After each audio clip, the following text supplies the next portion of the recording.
One night, it was on the 20th of March, 1888, I was returning from a journey to a patient, for I had now returned to civil practice, when my way led me through Baker Street. As I passed the well-remembered door, which must always be associated in my mind with my wooing, and with the dark incidents of the study in scarlet, I was seized with a keen desire to see Holmes again, and to know how he was employing his extraordinary powers. His rooms were brilliantly lit, and, even as I looked up, I saw his tall, spare figure pass twice in a dark silhouette against the blind. He was pacing the room swiftly, eagerly, with his head sunk upon his chest and his hands clasped behind him. To me, who knew his every mood and habit, his attitude and manner told their own story. He was at work again. He had risen out of his drug-created dreams and was hot upon the scent of some new problem. I rang the bell and was shown up to the chamber which had formerly been in part my own. His manner was not effusive.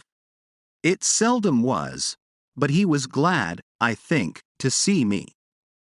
With hardly a word spoken, but with a kindly eye, he waved me to an armchair, threw across his case of cigars, and indicated a spirit case and a gasogen in the corner. Then he stood before the fire and looked me over in his singular introspective fashion. "Wedlock suits you," he remarked. "I think, Watson, that you have put on 7.5 pounds since I saw you." "7," I answered. "Indeed, I should have thought a little more. Just a trifle more, I fancy, Watson. And in practice again, I observe. You did not tell me that you intended to go into harness." "Then, how do you know?" "I see it. I deduce it."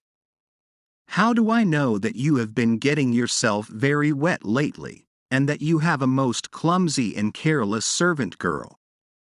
"My dear Holmes," said I, "this is too much. You would certainly have been burned, had you lived a few centuries ago. It is true that I had a country walk on Thursday and came home in a dreadful mess, but as I have changed my clothes I can't imagine how you deduce it.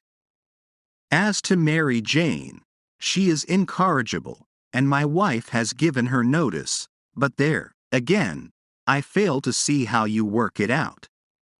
He chuckled to himself and rubbed his long, nervous hands together.